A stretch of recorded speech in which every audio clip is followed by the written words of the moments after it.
Paling berkesan itu dulu ada anak kecil, dulu pernah waktu saya masih PPDS di Saiful Anwar di Malang, ada anak kecil itu terkena peluru. Jadi matanya itu lagi sedang bermain sama temennya, kena senapan angin. Nggak tahu kenapa kok ada anak kecil bawa senapan angin nembak mata temennya gitu. Nah dari situ pada saat diperiksa dari luar nggak kelihatan apa-apa, cuma luka aja. Ternyata setelah di scan kelihatan pelurunya masih di dalam.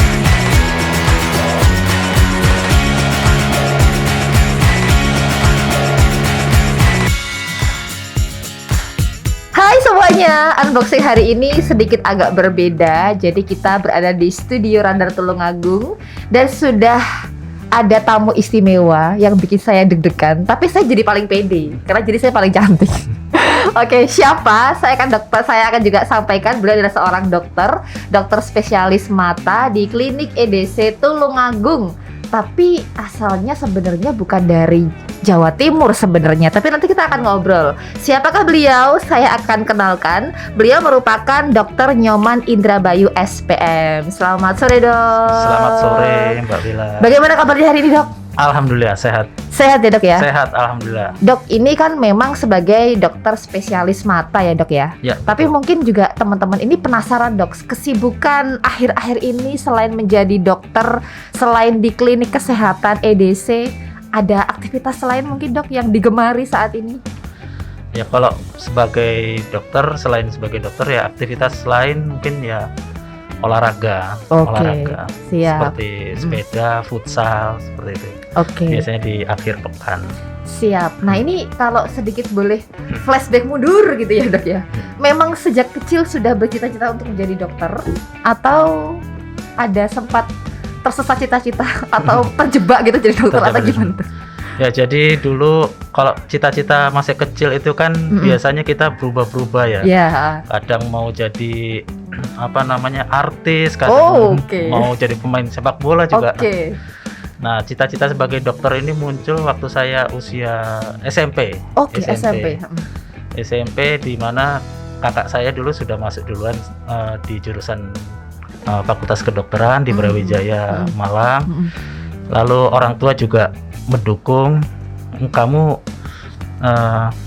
disarankan juga sama orang tua. Jadi selain ada selain kemauan sendiri juga ada saran dari orang tua untuk jadi dokter. Oke, sebentar, Dok. Tadi kan disebutkan kadang pengen jadi artis, pemain sepak bola. Ini juga jadi cita-cita masa kecilnya Dokter Bayu atau gimana? Iya, kalau cita-cita masa kecil seperti itu, iya pasti.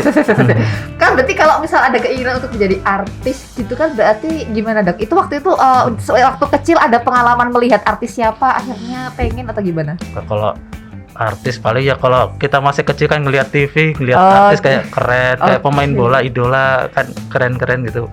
Jadi kita tertarik aja. Tapi jadi dokter sekaligus artis juga nggak apa-apa ya, Dok?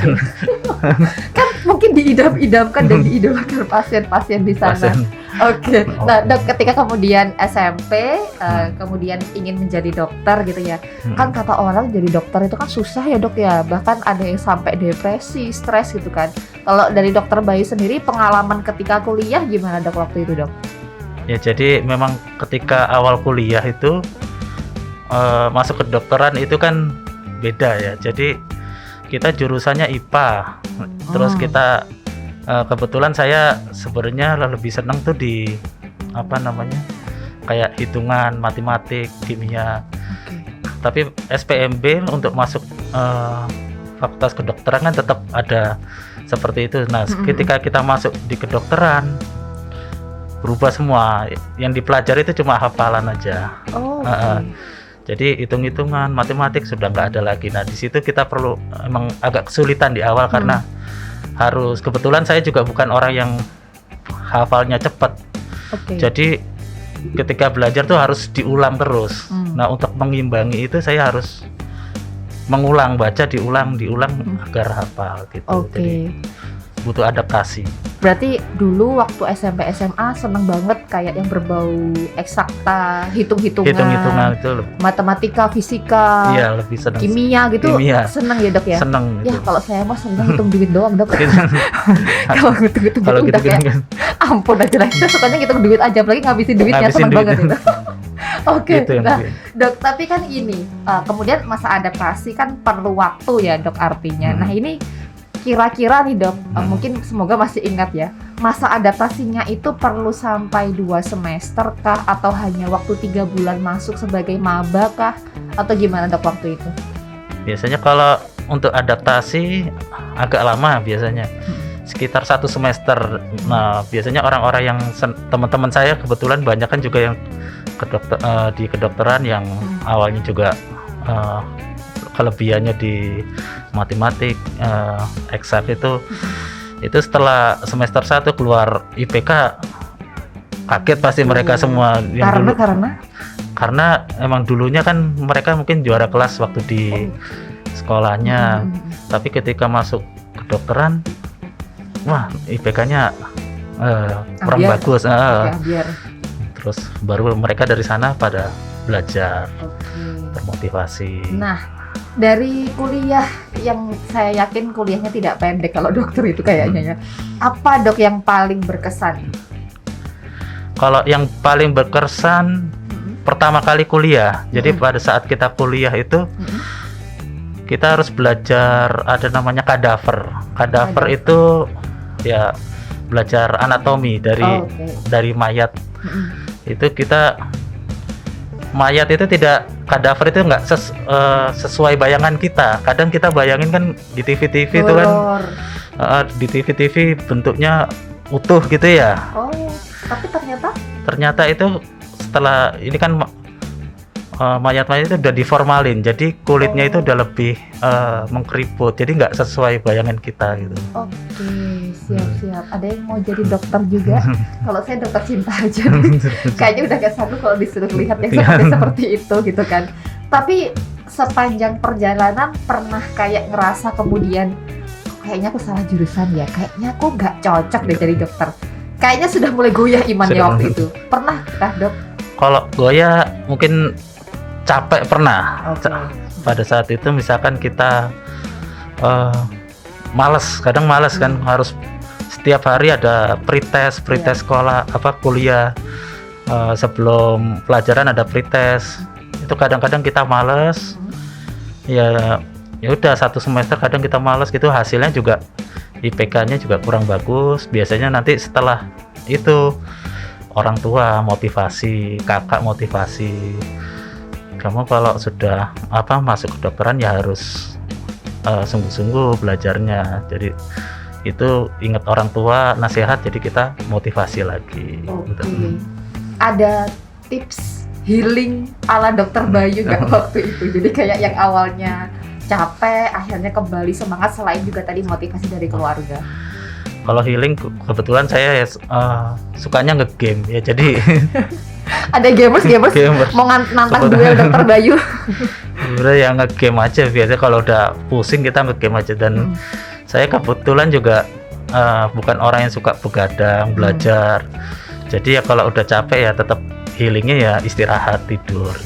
Oke, terus kemudian selesai masa kuliah gitu ya dok, biasanya kan mahasiswa juga ikut-ikut organisasi atau mungkin kayak ekstrakurikuler apa gitu dok ya. Nah waktu itu dokter Bayu sendiri apa dok yang mungkin bisa sedikit dibagikan kepada teman-teman? Kalau organisasi lebih ke arah ikut yang di luar medis saya. Oh, apa itu? Kayak misalkan futsal, terus mini soccer. Kebetulan dulu ikut mewakili Fakultas Kedokteran Brawijaya ke antar fakultas kedokteran gitu di di UI gitu aja. Jadi lebih ke arah itu yang di luar medis. Oke, siap. Memang suka banget dengan bola ya dok kayaknya dok? Ya suka bola dulu. Kalau sekarang ya sudah nonton aja sekarang. Oh, oke. Udah Saya juga suka nonton bola, nonton kata Subasa. Kalau- Saya juga lumayan suka. Kadang- Oke, nah terus kalau misalkan udah jadi dokter nih dok, pasti kan kayak perjuangannya, perjalanannya tentu tidak semudah seperti orang yang melihat sekarang sudah mungkin berprestasi di bidang tertentu atau mungkin sekarang sudah banyak pasien yang mengidolakan mungkin ya. Kan ini julukannya kan dokter ganteng gitu kan ya. Nah, sebelum menuju ke situ, ini suka dukanya kayak gimana dok? Suka duka untuk jadi dokter mungkin pada saat kuliah itu yang agak repot mungkin ya, karena weekend itu kita kuliah sampai hari Jumat, Sabtu kadang masih ada acara dari fakultas, dari kampus, dan hari Senin itu sudah ada pretest biasanya. Jadi mau nggak mau liburannya itu cuma pas malam minggu aja. Jadi dibandingkan teman-teman saya yang lain dulu, yang misalkan kita ngekos kan ada dari jurusan lain, mereka lebih apa namanya, tanpa beban kelihatannya seperti itu. Kalau kita hari Minggu tuh udah ada tanggungan untuk belajar untuk besoknya pretestnya itu. Oke, jadi lebih ke suka duka ketika itu ya dok, belajar. Merasa seperti masa mudanya terenggut nggak dok? Kan kayaknya padat banget gitu ya dok ya, atau gimana? Kalau masa muda kerekut ya enggak juga sih, enggak juga, cuma memang harus adaptasi aja sih. Adaptasi. Harus bisa atur waktu juga teman-teman. Jadi kalau misalkan memang ya padat, bagaimana mensiasati tetap seimbang, perlu istirahat. Mungkin olahraga tadi seperti yang dokter Bayu juga tetap lakukan meskipun juga masih sibuk di EDC begitu ya. Nah ini dok, kalau misalkan teman-teman juga Sobat Ratu ini, kalau misalkan kan dokter spesialis mata, sementara mungkin di luar sana juga banyak spesialis yang lain, tapi kenapa kok mengambil spesialis mata dok? Apakah ada alasan dan pertimbangan tertentu waktu itu? Atau ya karena cuannya gede gitu dok? Jadi kalau pertimbangan jadi dokter mata, kalau dari saya pribadi itu yang pertama, saya suka operasi. Saya suka operasi, dan operasi kan banyak, dari dokter bedah bisa, dokter kandungan bisa, dokter mata juga bisa operasi. Dan satu lagi selain itu saya juga kurang suka praktek malam atau ada panggilan emergensi malam hari. Nah itu udah di mata ini pasien-pasiennya tidak emergensi, jadi kita jadi lebih kualitas hidup lebih santai gitu loh. Jadi nggak jarang panggilan di telepon pasien gawat darurat malam hari, tapi tetap operasi pasien juga ada gitu.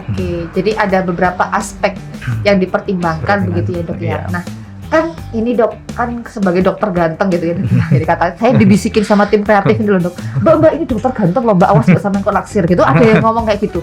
Nah ini selama jadi dokter ini apakah gitu kan, ada pengalaman menarik dengan pasien? Sebenarnya nggak parah-parah amat, tapi kayak pura-pura parah biar ditangani sama dokter Bayu misalnya, kayak sinetron jadinya atau gimana dok? Kalau pasien-pasien seperti itu mungkin dulu pas masih bujang, saya masih dokter umum sih ada seperti itu. Sekarang sudah mulai bertaubat. Sudah. Kalau sekarang sudah punya anak istri, jadi kalau mereka dulu, sudah mundur dulu. Kadang ada pasien datang, yang periksa sambil bawa apa namanya makanan, kan kita ini ngapain ini pasien datang bawa pasien, atau kadang nanya dari orang tua, orang tuanya misalkan pasiennya orang tuanya, dok mau kenalan dengan anak saya nggak, minta nomor telepon, kadang seperti itu. Berani ada ya. Ini mau jadi layangan putus real ini kok berani. Tapi paling ya cuma sebatas itu aja. Enggak. Kalau sekarang sih sudah enggak, apalagi sekarang kan di Tulungagung pasien saya juga pasien mata kan pasien-pasien sudah tua kebanyakan. Malah justru ini pasiennya cari mantu ya, bukan dia yang pengen dekat sama dok. Itu kalau dari sisi pengalaman mungkin sesuatu yang apa ya, dari segi yang lucu mungkin ya, tapi adakah yang agak ada kisah yang mengharukan gitu dok, yang mungkin cerita dari pasiennya atau selama proses penanganan pasien tersebut atau bagaimana dok? Mungkin yang paling berkesan itu dulu ada anak kecil, dulu pernah waktu saya masih PPDS di Saiful Anwar di Malang, ada anak kecil itu terkena peluru. Jadi matanya itu lagi sedang bermain sama temennya, kena senapan angin. Nggak tahu kenapa kok ada anak kecil bawa senapan angin nembak mata temennya gitu. Nah dari situ pada saat diperiksa dari luar nggak kelihatan apa-apa, cuma luka aja. Ternyata setelah di scan kelihatan pelurunya masih di dalam mata gitu. Oke. Terus waktu itu gimana, Dok? Jadi kalau di UGD biasanya kita solusinya akan ada tindakan untuk pengeluaran itu. Oke. Cuma yang pasien-pasien itu kan agak jarang juga gitu, jarang ditemui. Nah ini kalau dari Dokter Bayu ini kan, ini berarti sudah berapa tahun Dok berprofesi sebagai dokter spesialis mata, Dok? Untuk dokter spesialis mata saya lulus 2018, kira-kira sudah sekitar 4 tahun. Oke, 4 tahunan. Nah ini kan pasti dari dulu sampai sekarang 2022 mungkin ada apa ya, fenomena atau mungkin bukan tren penyakit ya, maksudnya kayak lebih ke perkembangan. Kalau dulu kan zaman saya kecil itu kayak anak-anak usia berapa padahal masih muda semuanya pakai kacamata karena dia main gadgetnya ini nggak dikondisikan jarak dan lain-lain. Nah kalau misalkan untuk saat ini yang Dokter Bayu sedang amati mungkin ya, kira-kira apa, Dok? Mungkin Sobat Ratu juga bisa ini nih semakin menjaga kesehatan mata juga, Dok. Gimana? Jadi yang pertama itu sekarang ini kan masa pandemi, pandemi 2 tahun ini banyak sekali penggunaan daring online ya. Dari orang yang kerja sama anak-anak. Nah yang paling sering terjadi itu computer vision syndrome, jadi istilahnya CVS. Gejala yang timbul pada mata akibat penggunaan komputer, dengan keluhan biasanya mata merah, kering, sering berkedip, panas, lelah. Nah itu fenomena yang sekarang masa pandemi terjadi itu. Selain itu juga pasien kacamata bertambah. Jadi anak-anak usia banyak sekarang, usia 12 itu udah mulai kacamata. Tambah banyak ya 2 tahun ini. Dan sebenarnya kalau ada teman-teman yang mungkin punya keluhan mata minus gitu ya, Dok, ya misalkan ya, Dok ya. Itu memang kan kalau di internet gitu kan ada senamnya, ada minuman apa yang harus dikonsumsi. Tapi sebenarnya itu bisa sembuh total atau gimana, Dok, sebenarnya?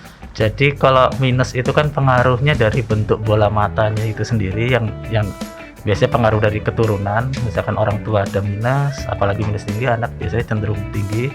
Selain itu juga faktor aktivitas sehari-hari, penggunaan gadget, komputer, membaca gitu. Selama aktivitas itu kita lakukan, selama kita masih membaca, minus itu akan cenderung bertambah. Sedangkan penggunaan vitamin, kacamata eye bread atau itu sebenarnya tidak berpengaruh terhadap berkurangnya minus itu sendiri. Terapi terbaik ya yang pertama adalah dengan penggunaan kacamata. Kacamata itu selain mencegah minus bertambah, itu juga membantu penglihatan. Oke, tapi artinya umpama nih, Dok, kan ada kalau nggak salah operasi lasik ya, lasik. Itu untuk menyembuhkan total atau sebenarnya hanya untuk meminimalisasi atau gimana sebenarnya? Kalau untuk operasi lasik itu memang terapi untuk minus selain kacamata ya, memang terapinya dengan operasi lasik itu. Dengan operasi lasik minus itu bisa sampai 0. Bisa sampai 0. Silinder juga bisa hilang. Kalau untuk menuju yang membuat 0 tadi, Dok, apakah satu-satunya ya operasi lasik itu atau ada upaya yang lain yang bisa ditempuh selain operasi, Dok? Sementara masih lasik operasi, aja. Oke, siap. Jadi kalau pada saat menangani pasien kita harus sabar. Kadang itu pasien itu kan datang ke tempat kita dengan dari keluarga atau kadang itu udah dana terakhir mereka dari patungan dari keluarga. Jadi kita harus benar-benar kalau lagi periksa pasien kita harus mikir, anggap aja keluarga kita kalau dalam kondisi seperti itu bagaimana. Jadi kita walaupun kadang ada pasien yang nyebelin atau apa, kita tetap harus sabar, kita layani. Kalau untuk periksa bisa periksa dengan saya praktek di Klinik Mata EDC Tulungagung setiap hari Senin dan Selasa mulainya jam 9 sampai jam 3 sore.